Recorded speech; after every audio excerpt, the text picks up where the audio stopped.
InDesign is an object-oriented publication design program. What this means is most of your design work will be oriented around the use of frames for containing various content, type or text, pictures, and graphics. Let's examine the toolbar in InDesign, paying special attention to creating and manipulating these frames. The toolbar itself, as we see over here, our work area, can be configured with this little toggle right at the top end of the toolbar. So that can either be a double column like we have here, a single column, a single row, or back to our double column. I'm going to leave it as a double column here because it's slightly easier for me to work with. Let's go midway down through the toolbar, and first off take a look at the rectangle frame tool. As we were saying, it's an object-oriented tool program, so the rectangle frame tool is one we want to start out with. This is for use with graphics or pictures inserted into a document. And so if we click on the frame tool and then go over to our document and drag, you can see it creates a frame that has an X that goes across it, indicating that this is for pictures or artwork. If we then move back up to our selection tool at top and click off, our frame is no longer selected. We can reselect it by clicking on it, and you can see that it's selected because it's got the handles on each of the corners and on each of the sides. The next tool we wanted to look at was the frame tool, and as you can see, as we hover over the tool, it names the tool, and again, as we click on it, it activates it, and we can go down and again drag, and we create a rectangle again. The rectangle tool is an unassigned frame that you can use for background colors or strokes that you may not want to put artwork into. You can also activate it and make it a text box if you would like. Notice that each time I've got an active frame, it's got the handles on it, I click back onto my selection tool and click back off into my document, and it deactivates the selection. The next tool we wanted to show was the pen tool. A pen tool actually is a way you can create a frame that's directly for text. And again, I've activated the tool. And so if I go back to our work area here and drag, I've got another rectangle. This time, however, you can see there's a cursor that's appeared in a flashing cursor, which is indicating to us that we can add text directly into this frame.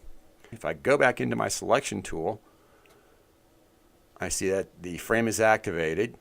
I click back off, it's no longer active. The last tool that we have that you can create, well, not the last, but certainly of the four we're going to look at, is the pen tool, which you can also create an active frame for do various things. And here we're just going to freehand draw a frame, and we're going to make sure we close it off. You notice that on the pen there appears a little O or a circle, indicating that we now have a closed object, and so that when we, again, click on our selection tool and click back over onto our object, you can see that the object, just like our other rectangles, has handles that allow us to manipulate the frame. So we've looked at the rectangle frame tool, the rectangle tool, the pen tool, the type tool. We've talked about the selection tool. There are two types of selection tools. The first one that we've already indicated is the black arrow, which is the selection tool. We've activated it, and we can use this to activate any of our frames that we've created. So we've got a frame active there. We can click on this one that we created with our rectangle tool. We can move over and click on the one we had for type. This activates the frame that we can work on it, and hence if I click back on this, I can move it around my layout or my document. The other selection tool is the direct selection tool. The direct selection tool is actually for working on items within the content actually within the frame as opposed to the frame itself. So the difference being, one will allow you to move it around, the other one allows you to actively work on what's inside the frame. Let's move down the toolbar and look at a couple other items on the toolbar. We see there's a big rectangle with a slash through it here and a sort of hollowed out rectangle here on the bottom. This one is for filling a rectangle with color. It's called fill. And this one, called the stroke, is for creating outlines along an object. Let's really quickly take a look at what we can do with them. I'm going to go back and get my selection tool. I'm going to click on that. I'm going to double click the fill, and we'll just click a blue here, and voila. We've got it's blue filled our rectangle that we created with our rectangle tool. Further down here, the last thing we want to touch on in the toolbar is an area to preview. As you've noticed, our document has our margins outline guides here that we set up on our first instructional area. Also, each of our rectangles has outlines on it that indicate where the object or the frame is.